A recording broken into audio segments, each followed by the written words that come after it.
날씨가 진짜 추워졌어요. 누가 그러더라고요. 우리나라 사계절이 봄, 여름, 가을, 겨울 이렇대요. 어떤 의미인지 아시겠죠? 이제 어제 가을이다 싶었는데 갑자기 이제 금방 이제 눈 내리고 추워지겠죠. 이번 주에 저희 잔디를 깎으려고 봤더니 얘네가 보통 한 12cm 정도 나와야 이제 저기 잔디 깎는 기계가 한 4cm 정도를 자르거든요. 근데 길이를 보니까 이 위로 올라온 게 되게 애매해요. 자르면 비 맞고 또 후덕 클 것 같아가지고 지금 보기에도 나쁘지 않죠? 파릇파릇한 거 그냥 뭘 보시다가 11월 말이나 중순쯤에 좀 깎아줘야겠다. 그때 한번 또 제초를 하도록 하겠습니다. 어느덧 날씨가 이제 더위가 꺾였나 봐요. 여기 앞에 그늘 막 쳐 있던 거를 걷었는데요. 이게 따뜻한 햇살이 너무 좋은 거예요. 그래서 또 겨울이라고 또 유자차랑 생강차를 또 구비를 해 놓았습니다. 오셔서 따뜻하게 드시고 그 물 들어간 걸로 그거 다시 푸시면 안 됩니다. 그 차 있는 거에 물 들어가면 곰팡이 생기니까요. 맛있게 드시고 다른 걸로 이렇게 휘저어서 맛있게 잘 드시기를 바랍니다. 어제 먹어보니까 맛이 솔찬히 괜찮은 것 같아요. 또 겨울에도 또 건강 조심하시고 또 잘 예배 자리에 나오시기를 축복합니다. 자, 오늘 말씀을 한번 나눠보려고 합니다. 우리는 본문 말씀 제목 한번 같이 한번 읽어보실까요? 시작. 풍성하게. 이 풍성하게라는 제목을 한번 잠깐 묵상해 보면요, 이게 되게 좋습니다. 그냥 풍성하고 끝나라는 게 풍성한 채로 끝나라는 게 아니죠. 계속 풍성하게, 풍성하게. 이 풍성이라는 단어는 정적인 단어가 아니라 굉장히 동적인 단어를 우리에게 보여주고 있는 것 같아요. 잘 살아, 잘 살아, 잘 살아. 이건 뭐요? 지금보다 더 이런 의미가 있죠. 하나님과 동행하는 삶 가운데 모든 부분에서 이런 풍성하게 되는 역사가 있으시기를 축복합니다. 네. 그래서 말씀이 우리에게 너무 소중한 이유가 바로 여기에 있어요. 그냥 그 자리에 머물러 있는 것이 아니라 퇴보되는 겁니다. 그런데 말씀은 때때로 우리에게 시시때때로 오류를 수정해주고 이전보다 더 확실한 그 궤도로 계속해서 우리를 안착시켜주는 그 기준과 촉도가 바로 말씀에 있습니다. 제가 예전에 한번 말씀드렸죠. 어떤 연예인이 자기의 살이 쪘는지 안 쪘는지 알아보는 기준이 어떤 트레이닝복이었대요. 그래가지고 몸 좀 이상하다. 그래서 그 트레이닝복을 딱 입었는데 뭔가 불편하다. 그럼 바로 다이어트 들어간답니다. 그러니까 뭐예요? 자기가 조금 이상한 상황에 감지되면 눈으로 보기에는 남들이 보기에는 다 너무 멋진 건강한 체형인데 자기 본인의 기준이 확실한 겁니다. 다른 사람이 보는 건 상관없어요. 내가 내 몸을 보는 기준, 그것이 어떠한가가 너무너무 중요합니다. 저와 여러분들의 삶 가운데에도 이 신앙의 영적인 삶과 우리 세상의 삶의 기준이 조금 철저하시기를 축복합니다. 남들 다 아는데 이 정도야? 아니요. 요즘 광고에 한참 떴던 말이죠. 모두가 아니라고 해도 내가 네 할 수 있는 사람. 모두가 네라고 해도 난 아니요라고 할 수 있는 사람. 뭘까요? 세상 사람들은 그거를 신념이라고 표현하지만 우리들에게는 그것이 신앙이 되어야 합니다. 그 기준이 명확하지 않으면 모든 근간이 흔들릴 수밖에 없습니다. 좋게 좋습니다. 관계가 좋아요. 사랑으로 다 좋습니다. 그러나 그 사랑도 건강한 기준과 토대 안에서 있을 때 그것이 서로를 화목하게 하는 것이지, 그 사랑이라는 명제가 어떤 기준도 없고 아무것도 없는 토대에서 남발되거나 만연하게 되면 누군가는 그 사랑이 아니게 됩니다. 우리 모두는 지금까지 하나님의 사랑과 은혜로 살아온 사람들이라는 사실을 다 알고 있어요. 그렇죠? 지금까지 나는 하나님의 은혜로 살았습니다. 이 말에 반론이 있으신 분 계신가요? 아니요. 우리는 그 반론이 있을 수가 없는 종자들입니다. 절대로 거기로부터 기인한 모든 것이 내 삶을 지금까지 이끌어왔다는 사실에 대해서 누구도 이견을 제시하지 않습니다. 생각해 보십시오. 죄인으로서 사망의 권세에, 그 어둠의 권세에 억눌려 있던 자들이 그리스도의 대속으로 말미암아 새로운 피조물이 되는 은혜를 얻게 되었습니다. 새로운 생명을 얻게 되었습니다. 거룩하고 아름답고 행복과 기쁨과 감사로 가득한 삶을 누리게 되었습니다. 이 모든 것이 하나님과의 관계 가운데 우리에게 주어졌다는 사실을 우리는 부인할 수 없습니다. 그래서 오늘 본문 말씀처럼 하나님의 은혜는 우리로 하여금 믿음을 갖게 하셨고 말과 지식의 풍성함 그리고 모든 은택을 입은 자들이 되었다라고 말하고 있습니다.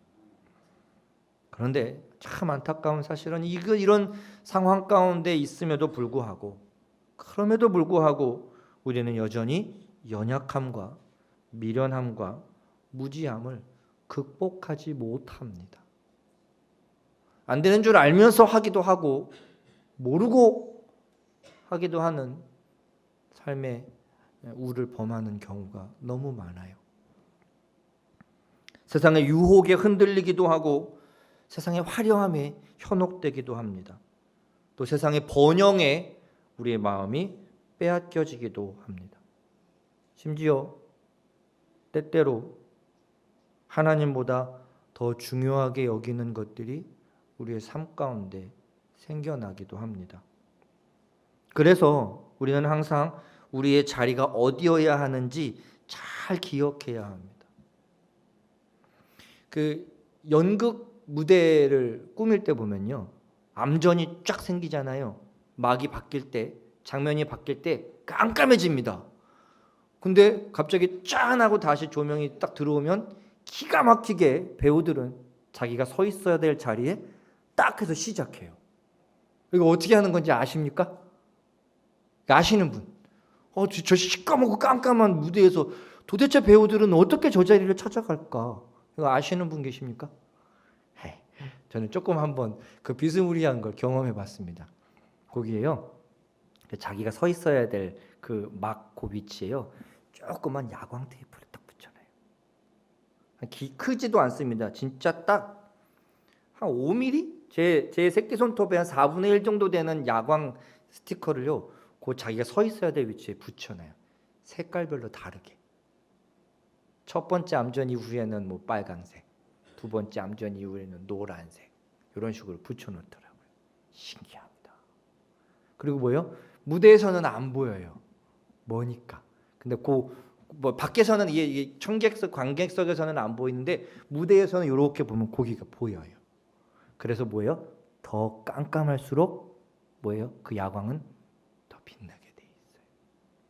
어두울수록 자기의 자리를 확실하게 찾을 수 있습니다. 애매하게 빛이 있으면 그 야광 스티커가 보이겠어요?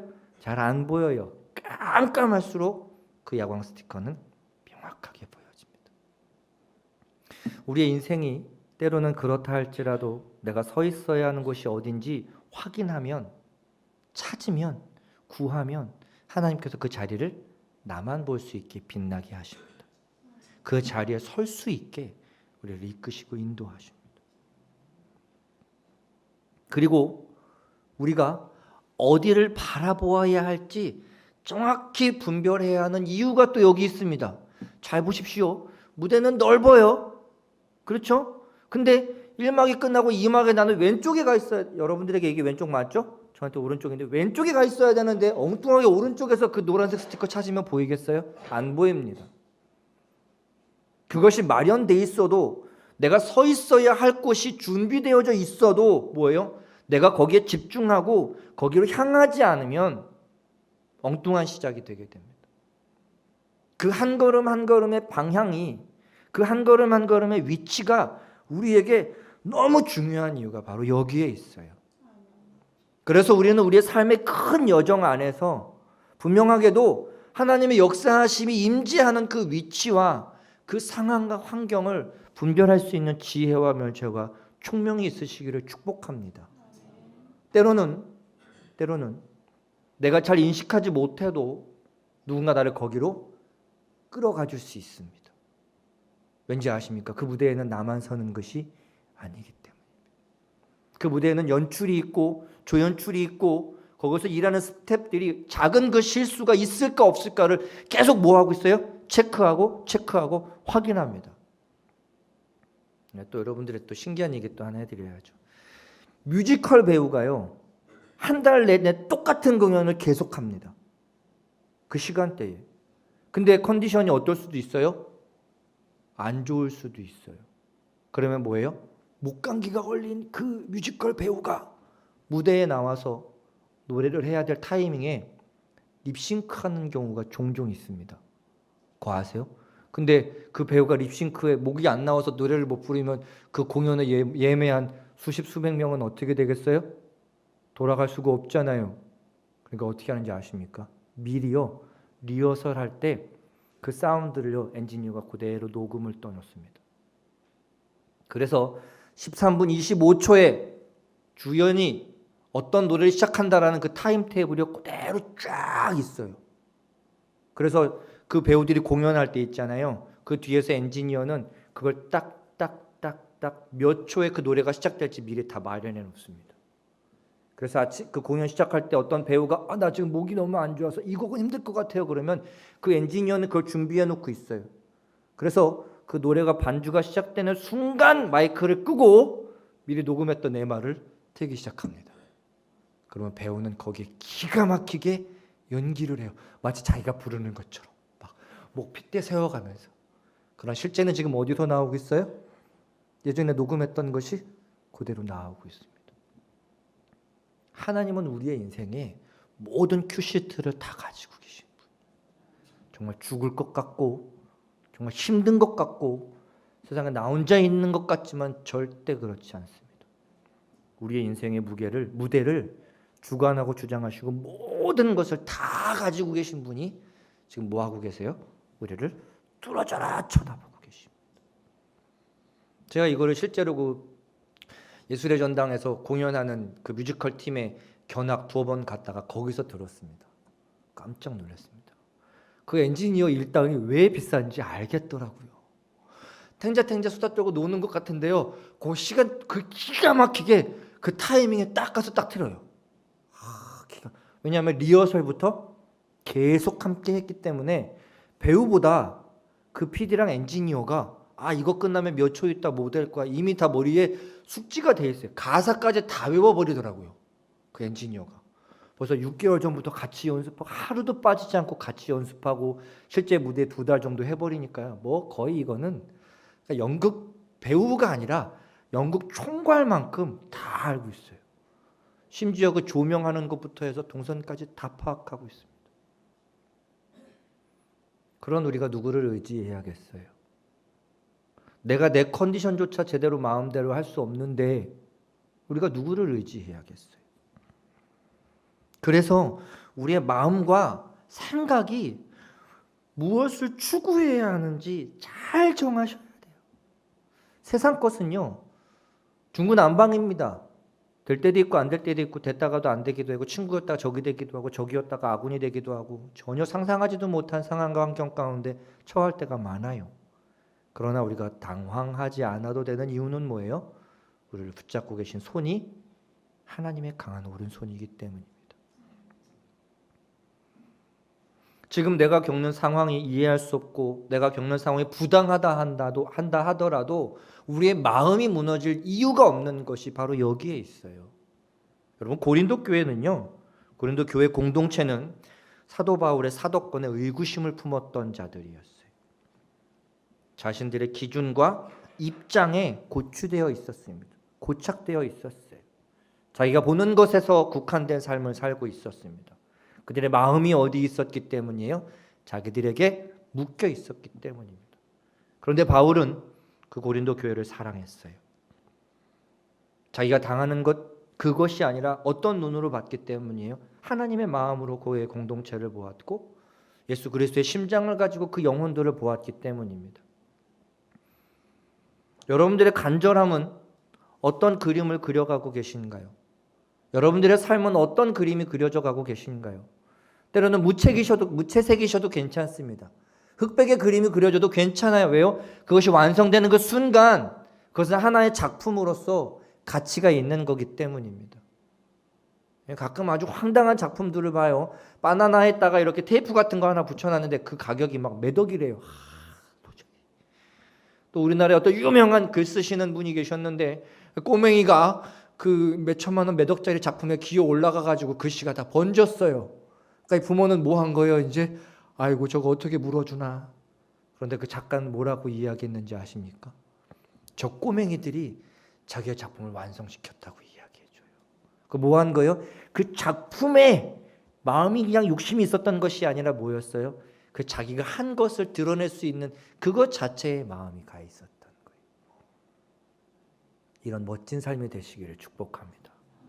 하나님이 보시기에 어떤 삶이 될까를 고민하시고 내가 바라고 내가 원하고 세상이 평가하는 것에 마음 뺏기지 마시기를 축복합니다.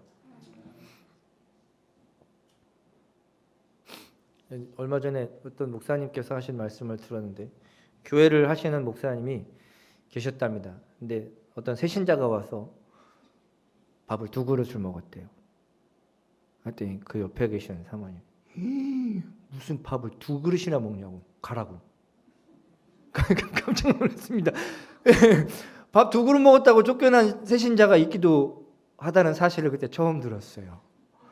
여러분 그러시면 안 됩니다. 우리는 그렇지 않아요.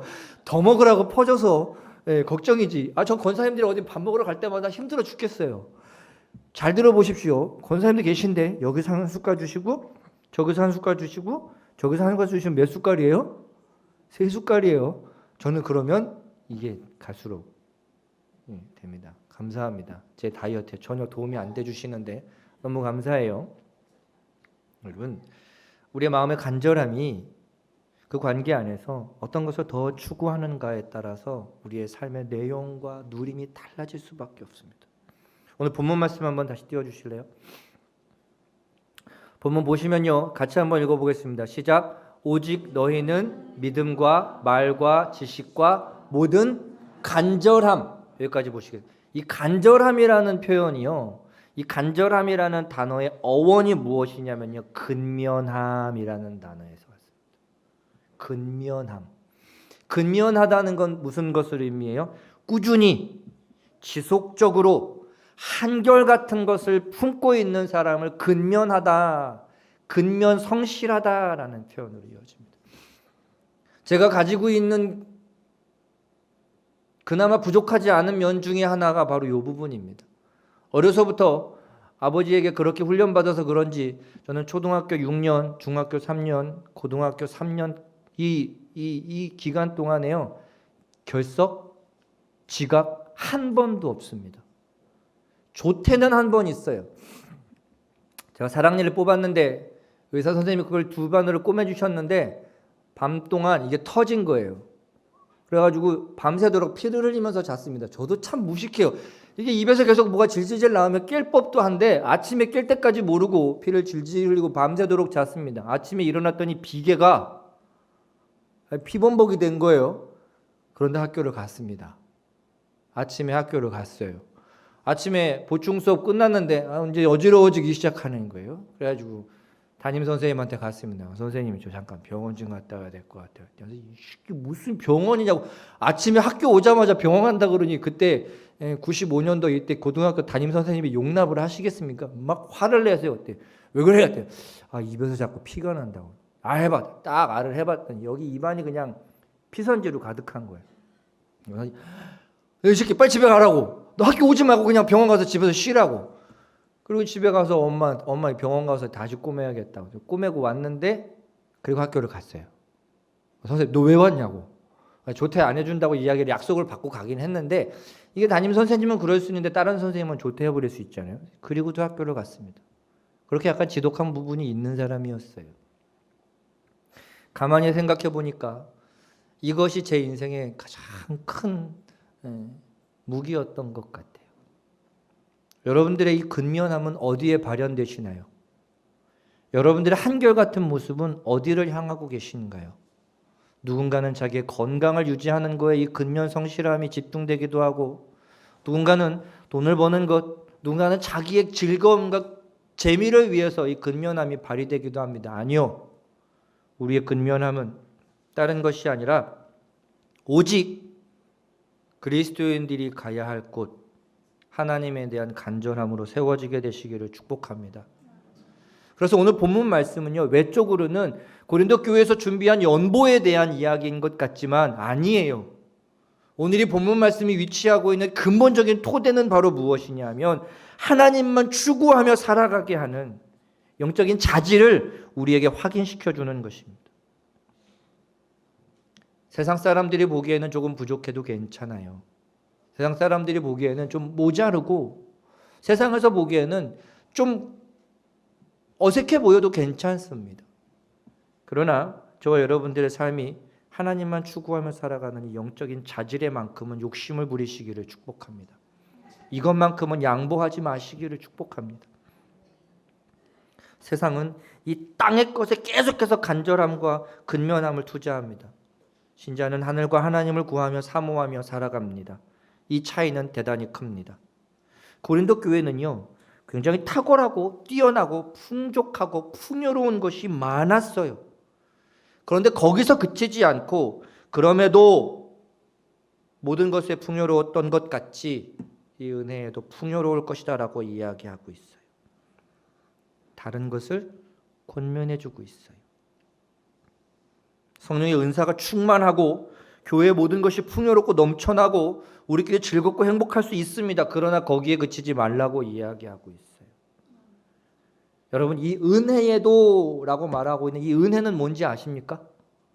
우리끼리 좋고 우리끼리 번영을 누리고 우리끼리 부흥하는 것이 아니라 하나님께서 허락해 주신 모든 것을 가지고 실제적으로 사랑의 진실함을 담아내는 행위를 이야기하고 있어요. 이웃에 대한 실제적인 섬김을 이야기하고 있습니다. 이 은혜라는 것이 우리끼리가 아니라 우리가 아닌 이들을 향하여 그리스도인으로서 그 두각을 드러내고 나타내라는 거예요. 잘 생각해 보십시오. 하나님께서 영적인 능력을 주시고 신자들에게 이 모든 것들을 베풀어 주시는 이유는 무엇이냐면 이 영적인 것을 가지고 세상에서 활약하라고 하시는 거예요. 그렇죠? 우리의 기쁨과 감사와 이 믿음의 담대함은 세상 가운데 하나님의 사람으로서 역할을 감당하라고 주시는 겁니다. 우리가 쉬는 것은 그 쉬는 것을 통하여 회복된 에너지와 능력을 가지고 세상에서 다시금 뛰라는 거예요. 내 신앙의 목적은 세상에서 신자로서의 역할을 감당하기 위함이라는 사실을 기억하시기를 바랍니다. 우리가 풍요롭고 평안하고 기쁨과 감사로 충만한 이유는 무엇이냐면 세상이 우리를 봤을 때 신기해하는 그 역할을 우리가 세상의 속에 들어가서 속속들이 들어가서 왜 그런지 보여주기 위한 거예요. 눈에 보이는 먼 텔레비전 같은 느낌이 아니라 실제로 함께 이 무대 안에서 움직여보면요, 그게 달라지게 됩니다. 저희 대학교 때 단양에 학술답사를 갔습니다. 10월 달에 가면 전 세계 탈박람회를 해요. 탈축제를 합니다. 안동 하회마을까지도 갔어요. 근데 거기에 우리나라 사물놀이가 나와서 신나게 공연을 하고, 사물놀이의 특징이 뭔지 아십니까? 자기들만 공연하고 끝나지 않아요. 막판에 그 무대에 모든 사람을 다 초대해가지고 한 30분 신나게 뛰어놉니다. 저희 학교 저희 동기들이 한 4, 50명이 그 사물놀이라는 무대에 가가지고 신나게 놀았어요. 그 영상이 EBS 방송에 나왔습니다. 우리 학과 형들이 거기서 막 미친 듯이 막 되도 않는 이 상투 쓰고 막 이거 따라하는 게 EBS 방송에 나왔어요. 엄청 재밌었습니다. 그냥 눈으로 보고 즐기는 것이 아니라 그 안에 들어가 보면, 제가 지금 2001년에 졸업했거든요. 근데 그게 99년인가 98년입니다. 그 기억이 지금도 생생해요. 그 야시장에 가서 그 포장마차에 가서 우동을 먹는데 깜짝 놀랐습니다. 바지락이요, 이만한 대야에 이렇게 나와요. 저는 그렇게 큰 바지락 그릇을 처음 봤습니다. 아니 그 포장마차 옆에 스텐 함지박이 이만큼 쌓여 있는 거예요. 저거 뭔가 껍데기 버리는 건가가 아니라, 껍데기가 아니라 거기다가 바지락을 담아서 주시는 거예요. 그 기억이 생생해요. 왜 그래요? 거기서 함께 누렸기 때문에. 여러분 주변에 있는 모든 사람들이 여러분들로 말미암아 하나님께서 어떻게 인생의 역사하시는지를 함께 경험하게 해주셔야 합니다. 세상에서는 없는 희한한 평안과 화목과 위로와 사랑이 넘치는 삶이 되시기를 축복합니다. 그것을 위해서 하나님께서는 우리에게 모든 것을 풍성하게 풍요롭게 해주고 계시거든요. 그래서 우리의 내적인 신앙의 목적은 세상에서 신자로서의 역할을 감당하기 위해 주어졌다는 사실을 절대로 잊어버리면 안 됩니다. 나의 유익과 나의 만족에만 혈안이 되셔서 하루를 살아가면 주님 보시기에 부끄럽지 않겠어요? 얼마 전에 어떤 걸 봤는데 아들이 엄마한테 용돈을 100만 원을 보내면서 아빠랑 반반 나눴어요 이렇게 보냈대요.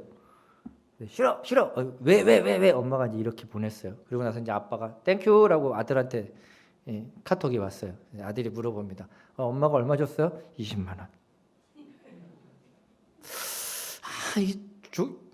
혼자 안 드셨으니까 감사하긴 한데 8대2는 조금 심한 것 같아요. 그죠? 6대4나 7대3 정도는 이야기했는데 8대2는 조금 그렇습니다. 하나님께서는 우리에게 너 혼자만을 위한 것이 아니라 신자로서의 삶의 위치와 포지션을 위해서 주셨는데 그걸 가지고 혼자만 누리는 것은 과연 하나님이 그래도 아들이 잘 쓰세요 이렇게 대답을 하더라고. 아들도 착해요. 엄마를 고자질하지 않는 착한 아들이었는데 우리는 과연 어떤 삶을 살고 있는지 한번 살펴볼 필요가 있지 않나 싶습니다. 성경의 지식만 넘쳐나서 말로만 주절거리는 것이 아니라 성경에 대한 지식이 우리의 삶의 힘과 능력과 원동력이 되시기를 축복합니다. 하늘의 신령한 것들을 사모하는 마음을 가지고 세상에 사랑의 언어, 위로의 언어, 봉사와 희생과 섬김과 헌신의 언어로 살아가시는 저와 여러분이 되기를 축복합니다. 신앙의 모든 영역이 우리의 삶의 힘이 되어야 합니다. 영적인 것뿐만 아니라 우리의 내면의 신앙의 성숙뿐만 아니라 외적인 삶의 현장 가운데에서 우리가 감당해야 할 그 역할에 있어서도 여러분들의 성숙함을 드러내시기를 축복합니다. 이 모든 것에 전력을 다하시기를 축원합니다. 먼저는 나와 가장 가까이에 있는 이들에게 잘하셔야 됩니다. 성실하셔야 합니다. 죽게 하듯 하시기를 바랍니다. 나와 함께하는 모든 이들이 더욱 소중해지고 더욱 존귀하게 여겨지게 되시기를 축복합니다. 그것이 내가 존귀해지는 방법이고 그 우리로 말미암아 주변에 있는 모든 이들에게 존귀함을 인정받을 수 있는 방법입니다. 나 혼자 다른 사람에게 잘하려고 하면 힘들어요. 그러나 나와 함께하는 이들이 동역하면 쉬워지게 됩니다. 여러분 지금까지 수고하시며 잘 살아오셨습니다. 그런데 여기에 머무르지 마시고 언제나 그렇듯 우리는 멈춰설 수 없습니다. 어제보다 오늘도 풍성하게, 어제보다 오늘도 풍요롭게, 그러니까 우리는 뭐예요? 어제보다 오늘 더, 오늘보다 내일 더, 이런 각오로 살아가시기를 축복합니다. 우리는 안주에 있을 수 없잖아요. 계속해서 힘써 나아가셔서 하나님의 풍성케 하심을 더욱더 풍성한 것으로 일궈내시는 저와 여러분의 삶이 되시기를 축복합니다.